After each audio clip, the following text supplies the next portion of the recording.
Welcome to The Good Life. Thank you for stopping by. I am Patrick Harney, a proud member of the MPods Network. Again, for those of you that don't know, myself, Attack on Show, TFG, we are now a part of the MPods Network on YouTube. So you can go to MPods on YouTube and watch all of our content. So there you go. I have a great show today. It's not a solo episode. I do have a guest. But before I get into that, first, I want to introduce a new segment called EJ's Thoughts. I got a buddy of mine that I think is pretty insightful. I think he's pretty, he has an interesting take on things. And yeah, his name is EJ, hence the name. And here are his thoughts.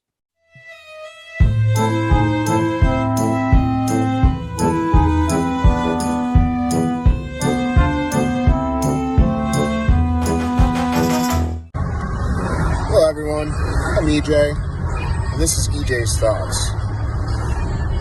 Today I want to talk about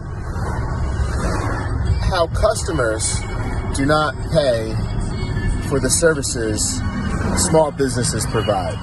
For instance, I'm a landscaper. See, I'm in a work truck right now, chilling. I did a job Monday where I had to clean up the whole property, which is leaves, cutting the grass, trimming some bushes, whole 9 yards, making it look nice. So after I was finished, I had sent the bill. While I was at this job, it's a time of year where the leaves are falling pretty good and you can't tell what's poison ivy. I'm extremely allergic. I'm a dumbass. Okay, I work in a job where I like to do it a lot, but there's things that hurt me. Like I'm allergic to pollen. Landscaper. I'm allergic to poison ivy, poison oak. I get it every year. But if you can see my eye, it's starting to blacken up because I had got some poison ivy. So not only did I not get paid for this job, but I have to deal with the after effects of the gas that I use, the time that I spent there, plus the poison ivy. This is why small businesses have such a hard time surviving these days. People don't want to pay. They want the services done, but they don't want to pay. And that pisses me off. And what I have to say to those people is, you.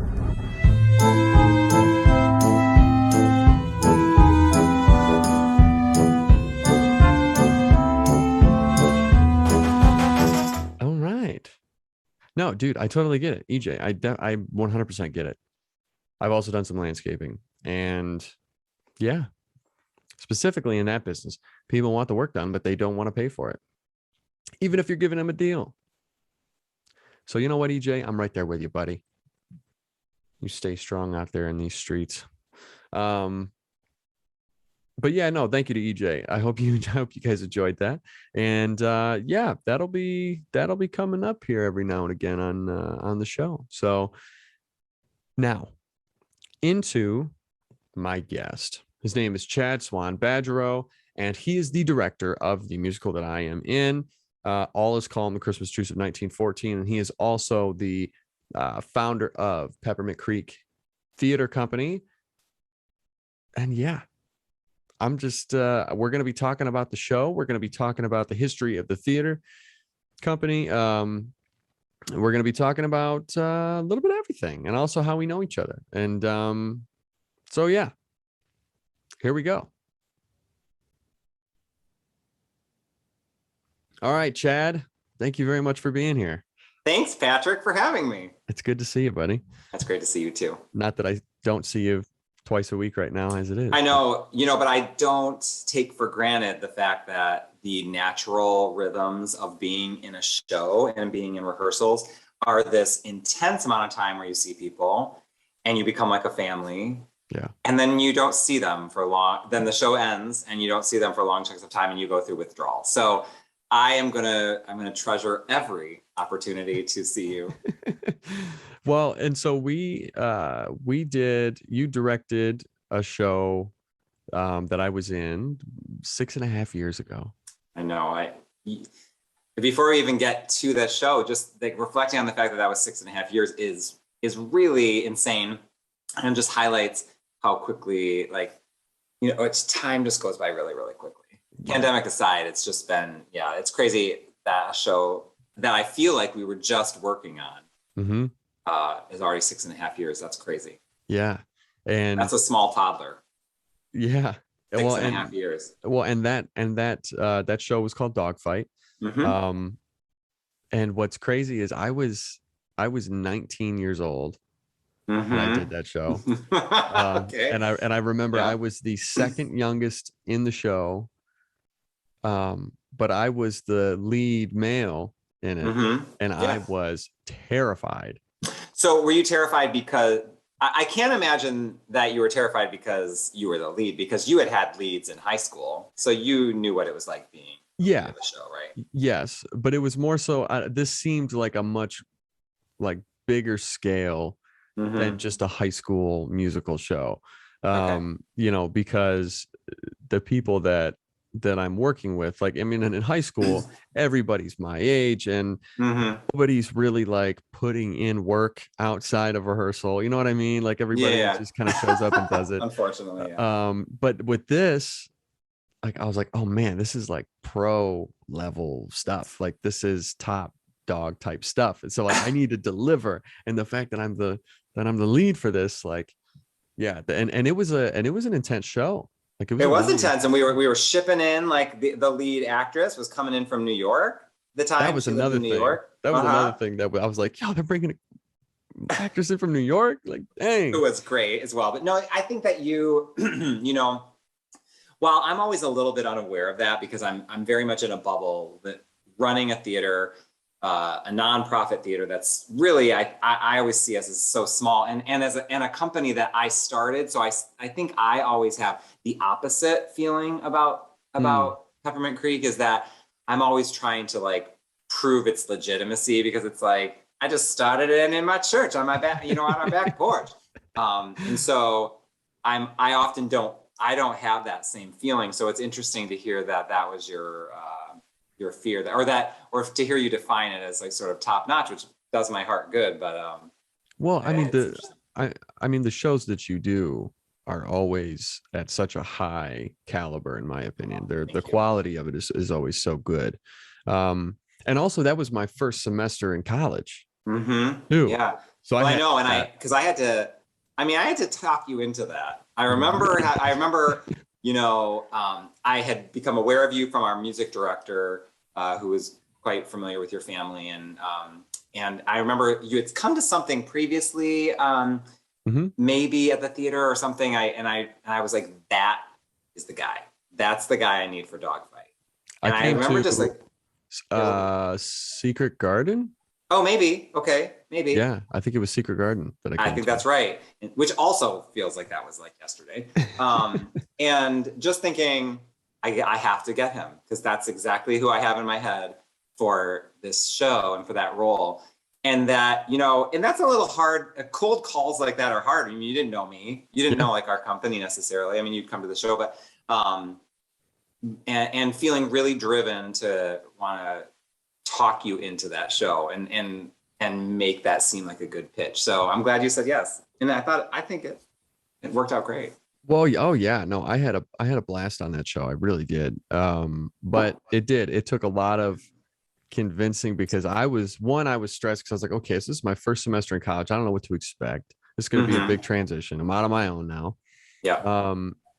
And then also, like, I was kind of worn out from theater, because it had gotten to the point that where the level that okay, this is going to sound narcissistic, and I don't mean it to. Not at all. I'm not trying to say come on. But the level that I had gotten to in high school, which in the grand scheme of things is like, oh, whoop-de-doo, it's high school. But at the time, that's your world, right? Yeah, totally. And at the level that I had gotten to, music and performing and all that stuff had started to feel like a job, because everyone was expecting me to do it. Yeah. And to perform at a certain level that they deemed, that was what I needed to do. That was expected of me. So I was kind of in a little bit of like a rebellious state of mind where I was like, no, you know what? I'm going to do what I want to do. Not Mm-hmm. that somebody wants me to come sing at their wedding while they have me go and do this and perform at this fundraiser and stuff like that. I'm like, no, I don't want to do that, you know? Yeah. But then you kept coming at me with it. You kept coming at me with it. And you kept telling me about it. And then I also hate the auditioning process. Yeah. But you, and then you had told me, you said, no, like, just do it. Mm-hmm. It's yours. Like, well, I'll tell you, I have a lot of insecurities about how I direct, or rather just like running a successful company. I had no training, small business, running a small business, but if there's anything I feel really confident about, it's casting. I mean, I feel like when I read a play, I have a really clear idea of who the characters are. And so I think maybe that's what gave me the confidence to sort of pursue you so strongly, because I was like, no, like, I know you can do it. Yeah. I know this is what this show needs. And it was like that for all the roles in that show. I had a really clear vision of that. And so that's probably why I'm typically, I will back off if I feel like I generally don't want to have to like convince people to be in a show. Like, I mean, if you don't want to be in a show, you don't want to be in a show. It's a commitment. Being in a show, especially a musical, is a time commitment, especially. But I think that's probably what made me sort of as confident as I was. Because I was like, no, you're right for this role, and you're. Yeah. and then I also found out that you went to school with my cousin Jennifer. Yes, and that is what a lovely small world moment that is, because Jen Todd.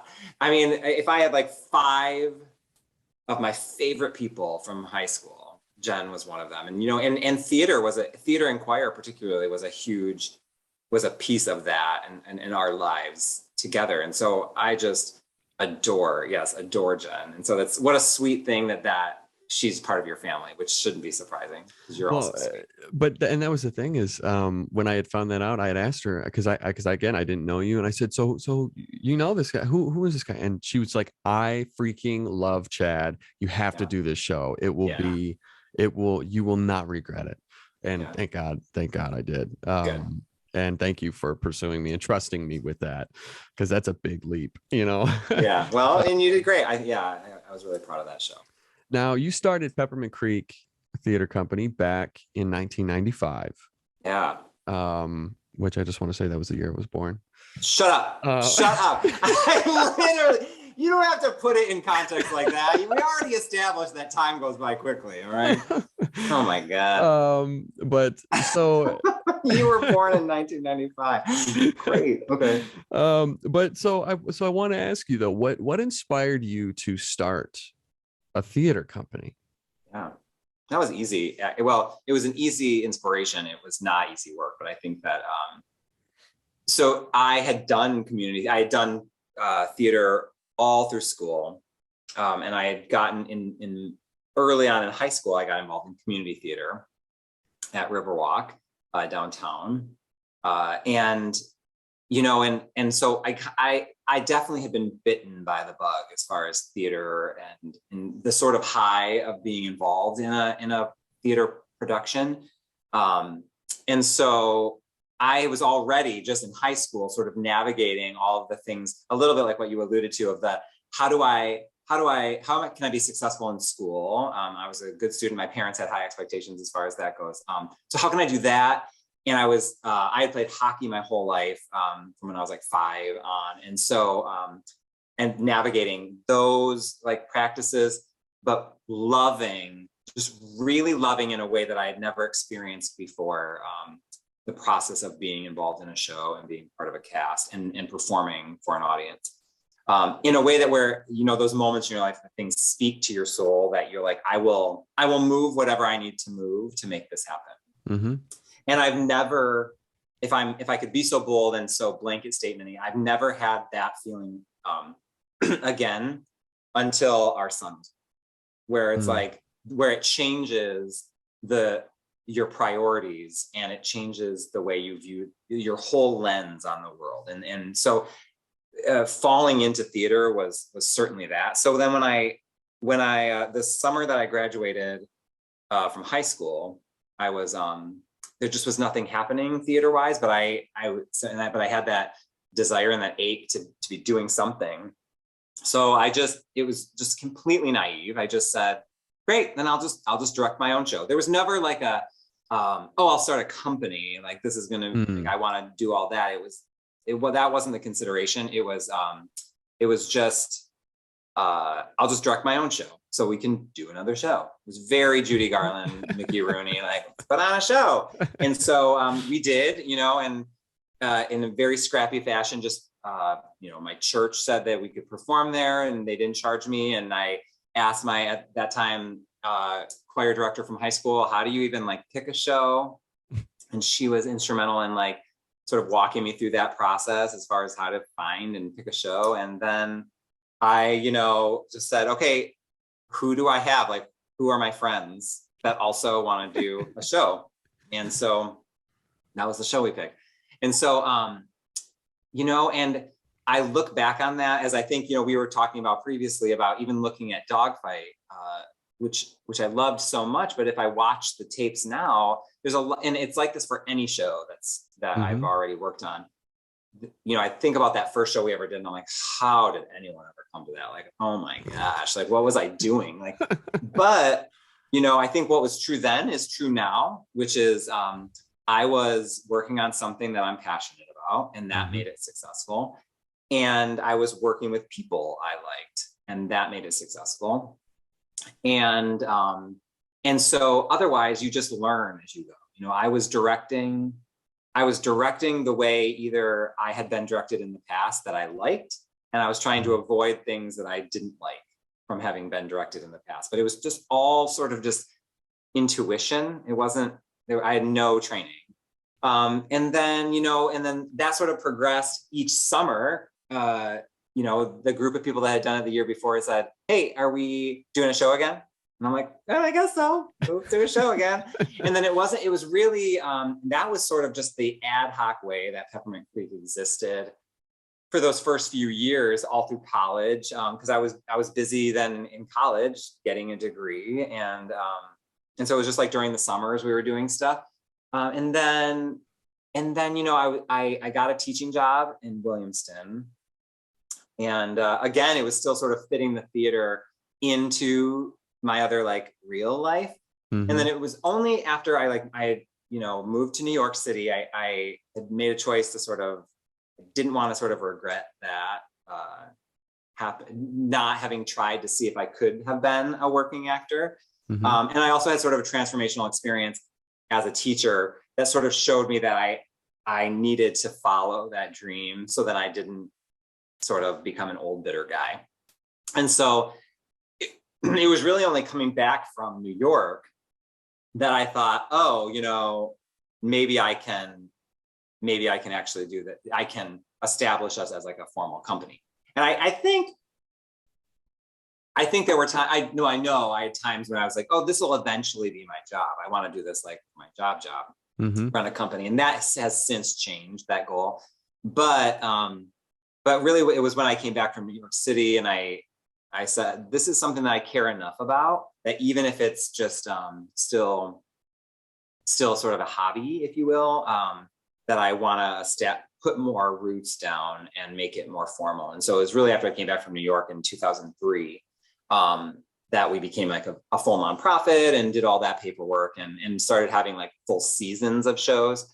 And that sort of kind of just built from there. But I think the DNA of working on it because it's something that I'm really passionate about, and I'm really passionate about our mission as far as addressing current issues and creating dialogue through the work that we're doing. So that mission has always sort of really been our backbone and our spine and guided us, even as we've sort of like explored new venues or you know, or as like our times change, like just in society. And so but that's still sort of the impulse to just simply produce theater that is getting people talking and and that is in work that I really love and believe in is exactly the way it was when I first started the company.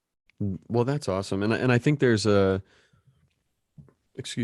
think there's a level of authenticity that that is what makes people gravitate toward your shows and the shows of the company, because because you do hold true to that mission statement, and you do maintain that passion, and it comes out in your work, and you work with people that are passionate, but that you like to work with, Yeah. which then makes the quality of the show a lot better, because there's nothing worse than being in a show and you're working with people that you can't stand, Right. That's true. Yeah. I mean, people can see that immediately in the audience. But I just thought of this. I don't know. Have you heard of everything that's going on with the Purple Rose? I have, yeah. Chelsea. Oh I my have. Gosh. Well, I think that to not necessarily go into that too deeply, but I think that what Purple Rose is experiencing is, if we're all really honest, is true for anyone running a business, but I think in this case, anyone running a theater, which is you're always dealing with personalities. Yeah. Okay. And I think so. If there's anything that I've learned as an artistic director for a theater company, it's that is the biggest task, is managing personalities and managing teams. And that, you're not always all going to get along. You're not, from a cast perspective, anyone will tell you this. And you're not always going to be best friends with the people that are in the show or want to hang out with them outside of rehearsal.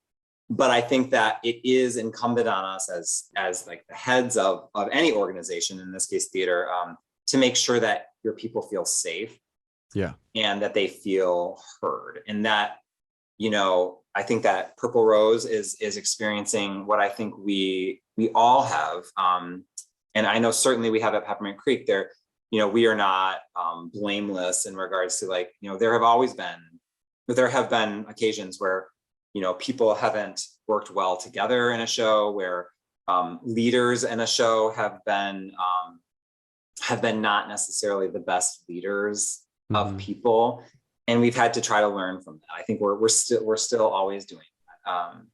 And so it's certainly what's happening at Purple Rose is a continuing lesson for us as theater leaders to constantly be growing and ask ourselves, like, how do we create an environment that feels safe and enjoyable and positive, professional, from a professional standpoint or otherwise.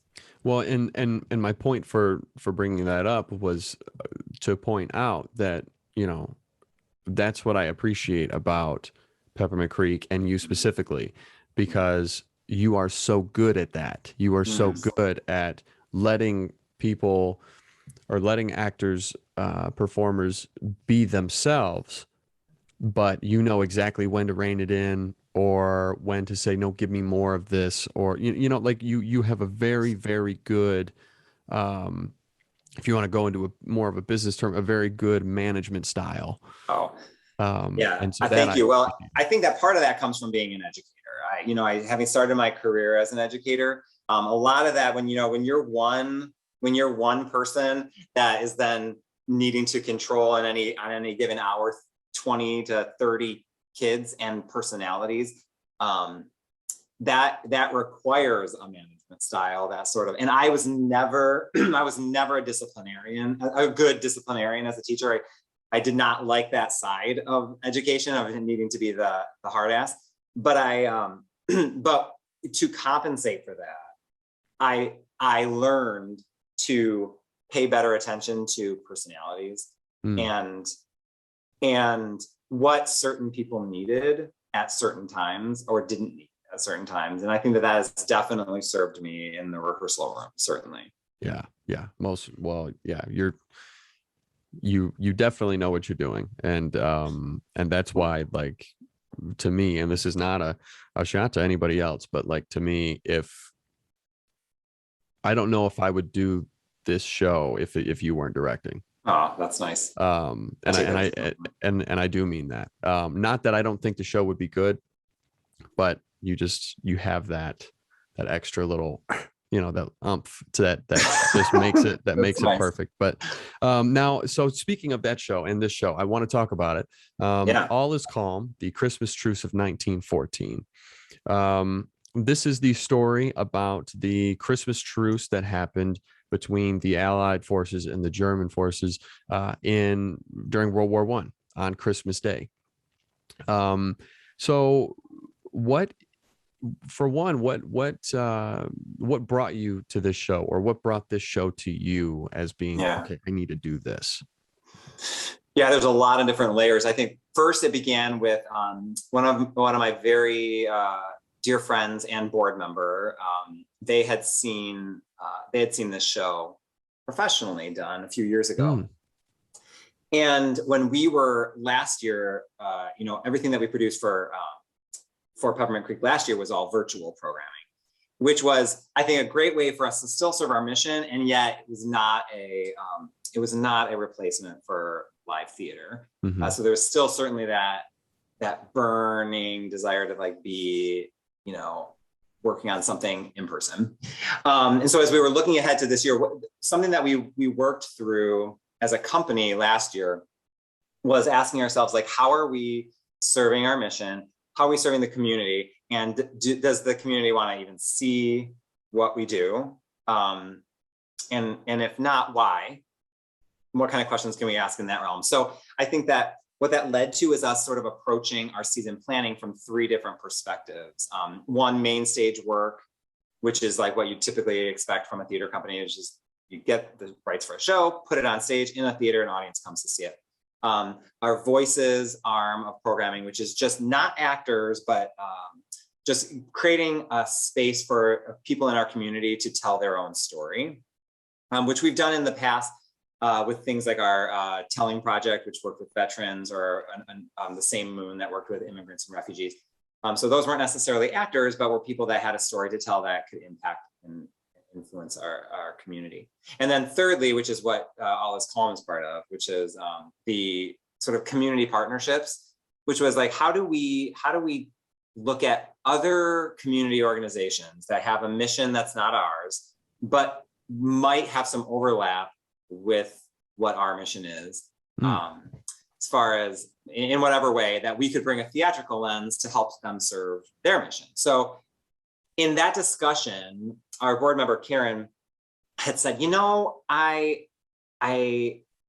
saw this show and it felt very Peppermint Creek in that it was a really great a night in the theater, but it also had a message, and it was based on a true story. I'm a sucker for based on a true story. I'm also a sucker for actors that talk directly to the audience, not audience interaction, mind you, because that's different. And I don't like that.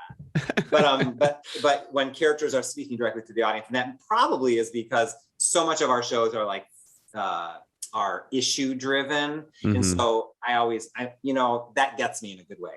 And so she's like, you should listen to this. And so I did, and so I got the soundtrack. I loved that it was based on this true story that I had never heard of. And I loved that it was during Christmas, because we almost never produce things at the holidays, largely because the holidays are busy and crazy. So I love that. And then we were also talking about this is the first show that we'll have done since the beginning of the pandemic. And so we were trying to ease into the season. So this was the earliest in our season when I felt comfortable to be maybe we can try this out in person. And so, and then lastly, and I have to give this is a shout out to one of our cast members, Jeremy Kratke, who I had been trying to, back to Dogfight. So now, 6.5 years, I've been trying, Jeremy, I know from the church that I attend, and he is extremely musically talented, and also is just a really, really positive voice. He's great on a team. And so I've been trying to get him involved in a Peppermint Creek show for a while. And so when I knew that this show was I loved it for all the reasons I listed. And then when I knew that it was a cappella, it was all a bunch of, 10 guys singing a cappella. Jeremy has a strong a cappella background. And so I went to him originally and said, hey, I'd like for you to music direct this show because you have a lot of like a cappella experience. And he was like, and so he listened to it. I think probably like you, he was like, I like you, Chad. But I'm being sort of discerning when it comes to what kind of productions I'm going to, or how I'm spending my time. But he listened to it and then he said, I don't want a music director, I want to be in it. And I was like, okay. And so that was sort of, because I was sort of like, I can't do it without a music director. So thankfully I did find our really wonderful music director, John Dillingham. Because even though it's a cappella, it's like practically all music. It's more the job of the music director even than it is of me as a director. So I'm really fortunate to have John. But then, so I don't know. That's a long, circuitous way to say that's how I came to this show. Yeah, a long answer. No, that's fine. Well, and I remember you. I remember you telling me because you pitched it to me. I would like to think that I was much quicker to be on board for this time around than I was last time. You definitely were. But I remember you told me, you said that it was, 10 guys, it was all a cappella, World War I, boom, that already checked the box for me because I love military stuff. And then you had said, because I had told you, I said, look, it's been 6.5 years since I have done like full out, like reading sheet music, like doing all this stuff. Like it's been a while. I might be a little rusty. And you said, well, there's some guys from MSU that, have a cappella, that were in a cappella groups, that have all that experience. So it's all good. Like, oh, great. And you said, and there's great dialogue in it. And the dialogue is from letters, that were written during this time or like interviews around this time. And I was like, oh man, I'm like, so this is going to be some really cool, like, stuff. And so I started thinking like, all right, well, this could be some really cool acting opportunity and everything. And what I didn't realize was that like, I'm one of the only like quote unquote true actors in this, because you need like singers. Really solid singers. Yeah. And these dudes can sing their faces off. They really can. And so I'm to the point now with the theater so this, I'm talking about me feeling old. You were born in 1995 and then me saying this comment, is that I'm at the point now with the company where the show, for me to direct it, I've learned to find directors that choose a show that they're passionate about. And I think that's true for me, that I don't want to work on it. I don't want to spend all the energy and time of a show if I'm not passionate about it. And what I really liked about this show, another thing that I really liked about this show was the sort of approach was so different than other shows we've worked on. And as you said, it's less about, wow, like that character was really well fleshed out. Like I really understood them. And it's more about, we're giving voice because so anyone that doesn't know, I mean, more than 30 different individuals that were part of the Christmas Truce or impacted it. It's their direct words. So whether it's taken from diary entries or from like historical documents or references, these are all their actual words, but we only see them for like little snippets of time. So, these 10 actors are embodying the voices of over 30 different people. So people sort of pop in, you hear from them and it informs the story and it sort of gives a sense of the flavor of what was happening. And then they pop out. So, as you said, Patrick, it's like, it's less about like it was with Dogfight where like, you were crafting this one character. And this is more, so the approach has been different in that, as I said, it's about like, it's a lot of music and you have to be able to sing. You have to be able to sing together as an ensemble. Anyone who's done or heard a cappella music, you got to blend. I mean, no one can drop the ball. And so I've always believed, like, first and foremost, if this is a musical, like people have to sing. You got to be able to sing. If you can't sing, like, then I don't want to listen to you. or the audiences don't want to listen to you. Yeah. You know, and so it was about, you know, collecting a group of 10 guys that could really sing. And then I was asking myself, like, okay, how do we, and then the small bit of text and dialogue is more about characterization and tone and flavor. So really that's been the focus for this show, has been about just making you guys gel as a singing unit. Yeah. Well, and I tried doing some research on a few of the soldiers that I'm basically kind of taking on.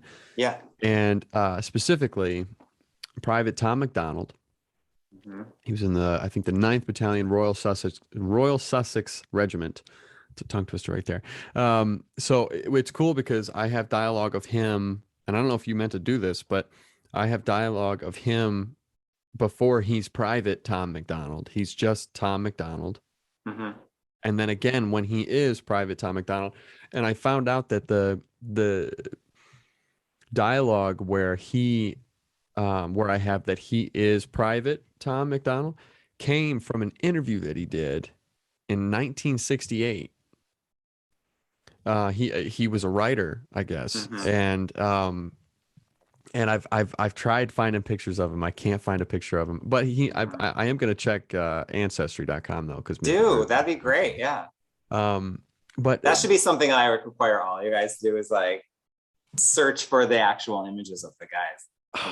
That'd be really, really cool to That's find maybe my that. job. So I want to ask you though, with this show, is you're doing something that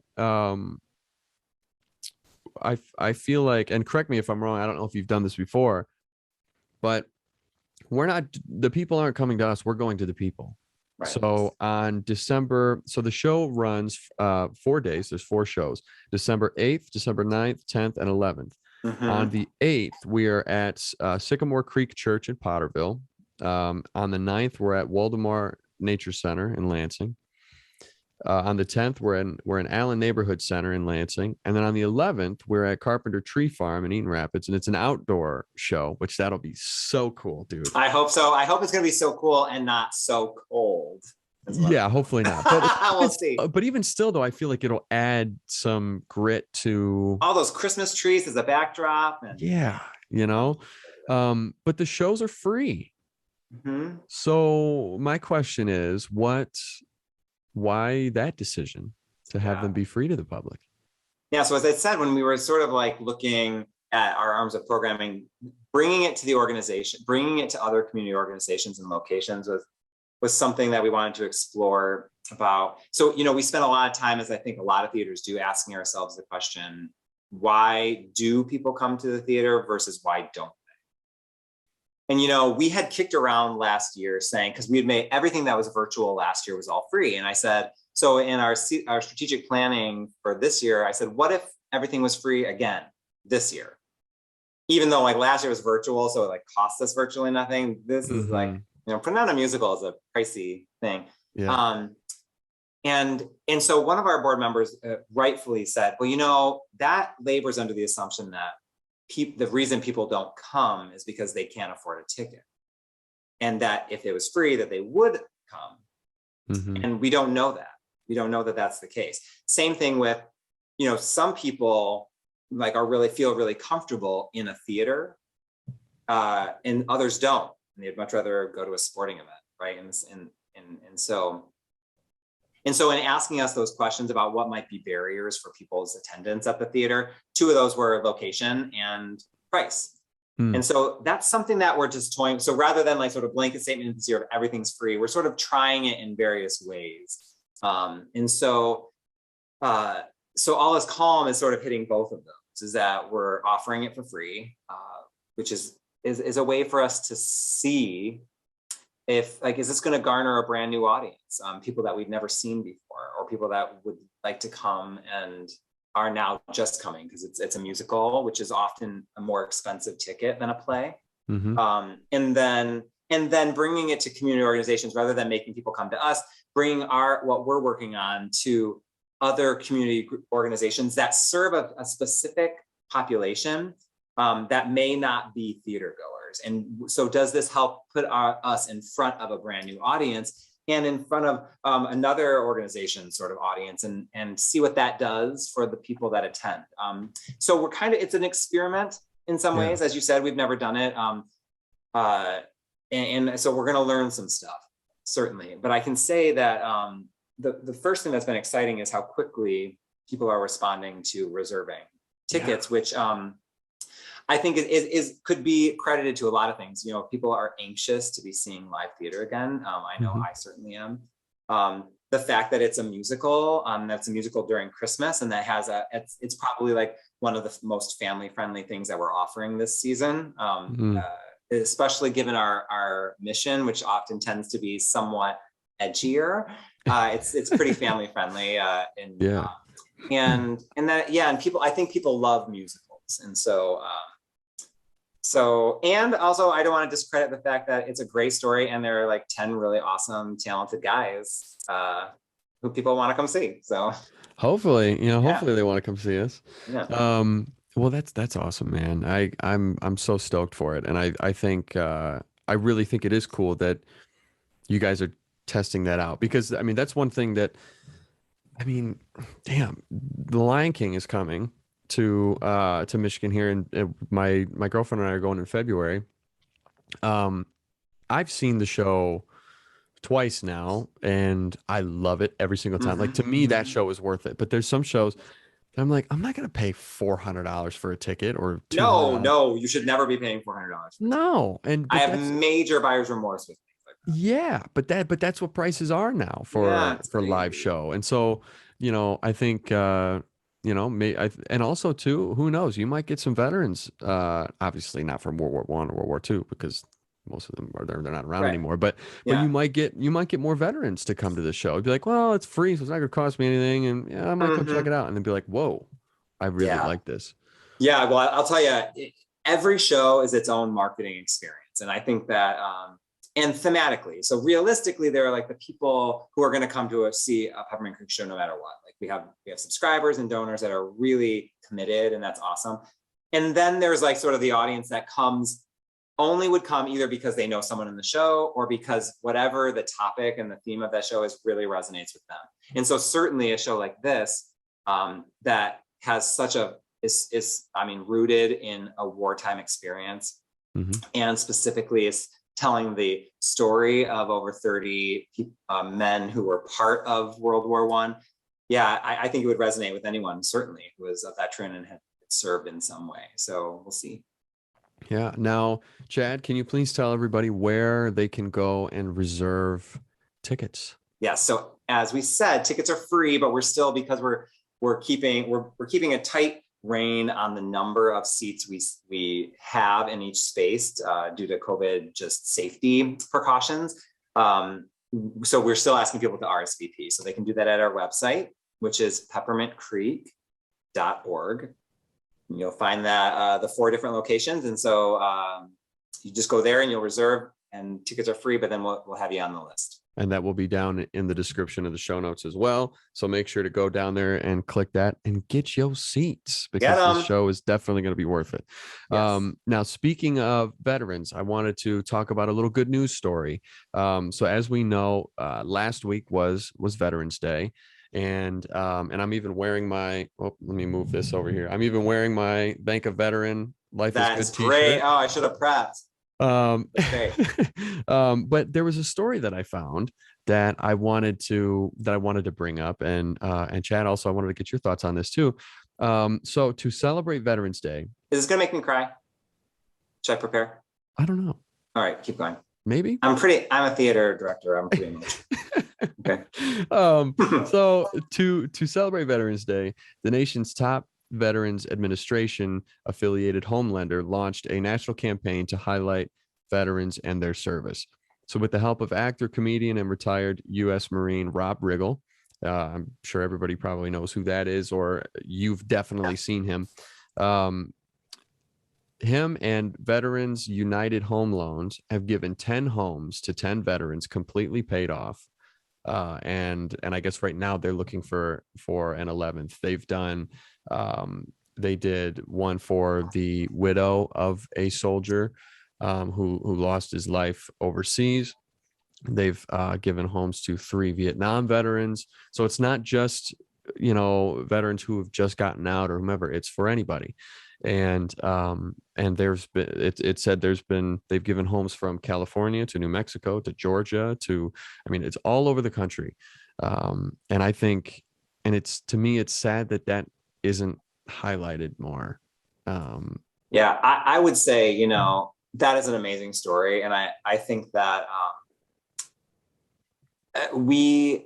I think that in any recounting of certainly the most like, more modern wars after World War II, the thing that I'm often so baffled by is our civilian community that does not support and embrace veterans when they return.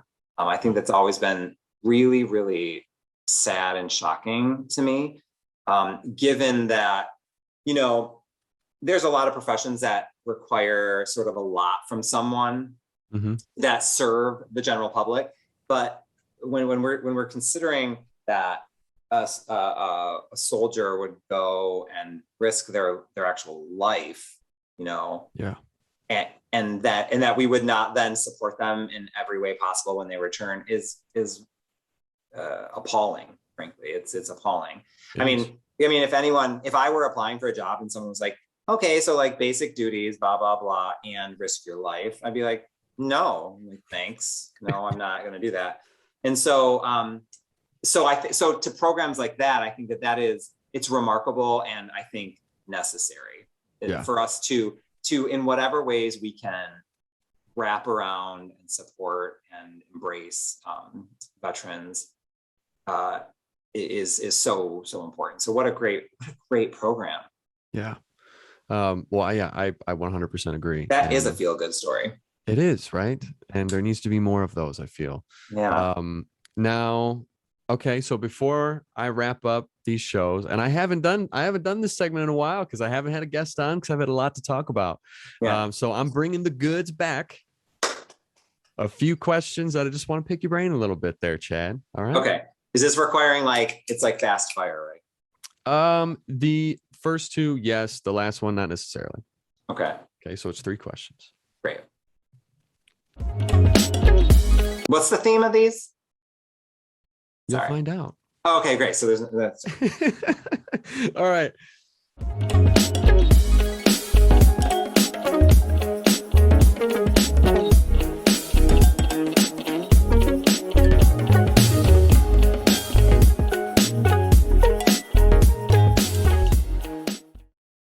Number 1, what is a dream show that you would love to direct? If, say, money was not an option, there wasn't or getting actors or whatever, that wasn't an issue, nothing, or not, money wasn't an option, money wasn't an issue.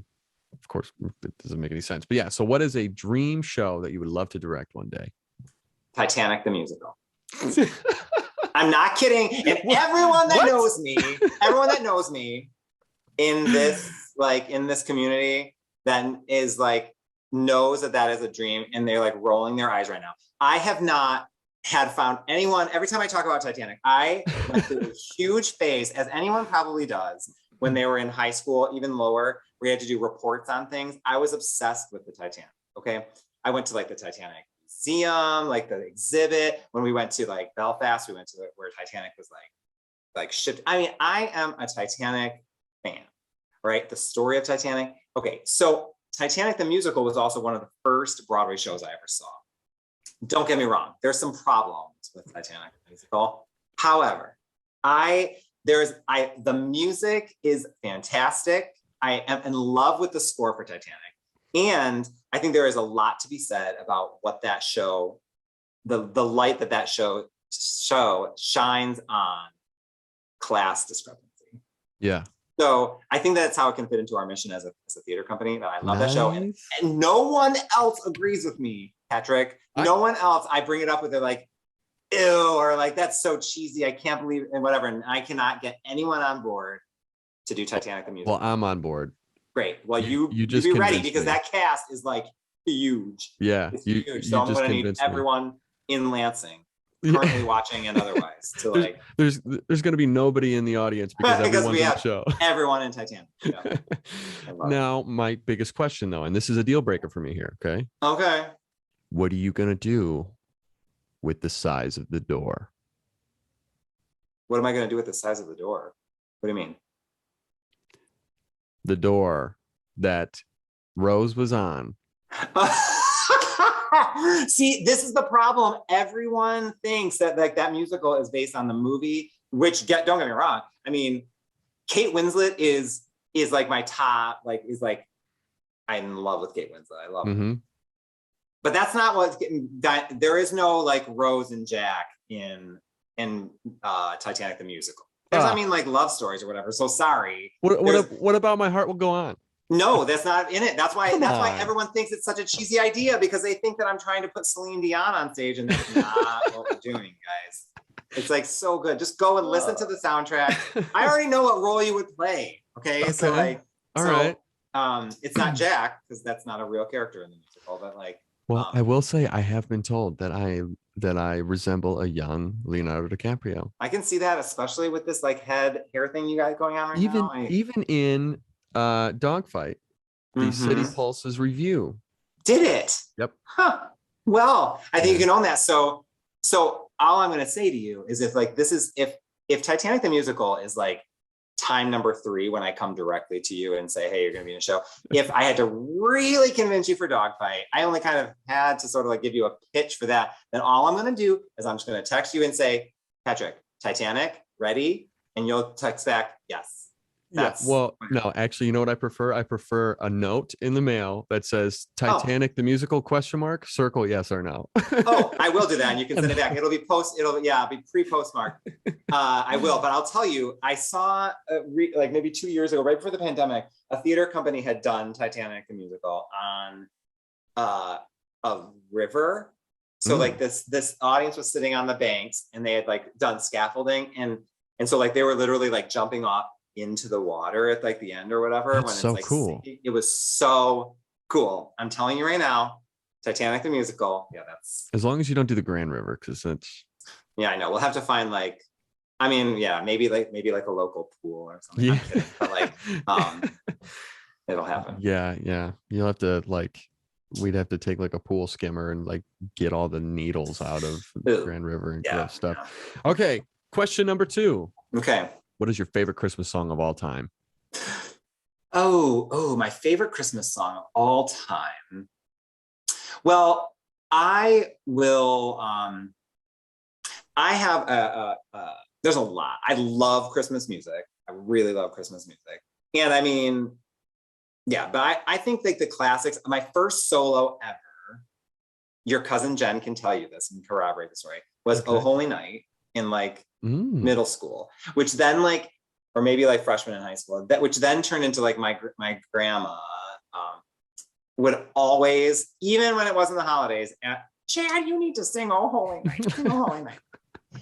So I think that's probably like, answering my favorite is really tough. I think that that's tough. I can't answer that question. Okay. Well, we'll go with it's not. We'll go with I mean, I really, like I like the basics. Like I'm really a fan right now of like all of like the newer versions of like the Kelly Clarksons and like obviously Mariah Carey's All I Want for Christmas. I mean, maybe I said obviously, and maybe I shouldn't make assumptions about what people's feelings are about that, but hello, that's a jam right there. But yeah, I'm a huge Christmas music fan. Yeah. And so narrowing it down is like choosing a child. Okay. All right. Well, sorry. I feel like I can give you one, but I feel like every parent does have a favorite child. They do. I mean, I know I do. And yeah, you only have one. Doesn't count. Okay, and then finally, my final question is: what are some ways that you consciously, or what are some things that you consciously do to try and stay positive and stay centered in your in your day-to-day life? That's a great question. I'm really intentional in that way. I think that sort of I'm getting better the older I get to make better choices about who I surround myself with. So the people that I have in my life and the friends that I have in my life, and then cultivating those relationships. So making sure those people are positive, and that they are proactive and productive. So I've been fortunate to have people like that in my life that really influence me in that way.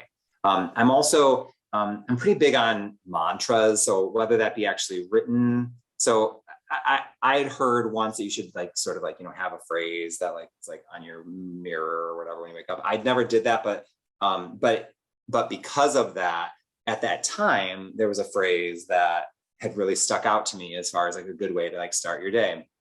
And it's so drilled into me that like I open my eyes in the morning or sometimes even before I do, and it's the first thing that just runs in my head, and that's because of routine, which is something is almost certain to happen today that you'll enjoy. And so, I mean, that I've just been saying that literally for now over 20 years. Like, it's just the first thing that always comes up in my head. And so I'm big into those types of mantras, like visible mantras that sort of just help keep your focus. Another one that I printed out that I think was Warren Buffett, and I don't know enough about Warren Buffett to really like say if that's a good thing or not, but it's now in my car, which is something to the effect of, you will always suffer if other people's words have an ability to have an emotional impact on you, or something to that effect. So it's like true control and true power comes from being able to step back, pause, and and take stock of like what's like, not letting it having an emotional reaction, and first being able to logically look at a problem. And that tip particularly for the work with the company, which is often very dramatic. And you're often working with a lot of like really high emotion, it's the high emotions.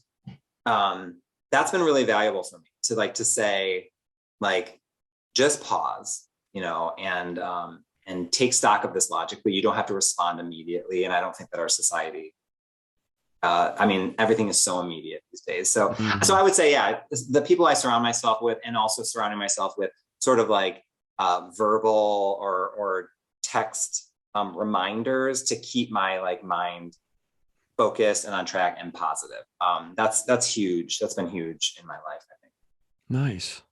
I like that. Well, that's a great way to wrap up the show. And I think I hope people can take that and maybe apply it to their lives, and and maybe it'll help, give them a better mindset each day. So I hope so. And man, like the last 6.5 years, Patrick, this last hour just like flew by. I know, right? It was great. Yeah, I liked it. Thanks for taking the time. Well, thank you very much for being here, Chad. I appreciate it. It's great talking to you.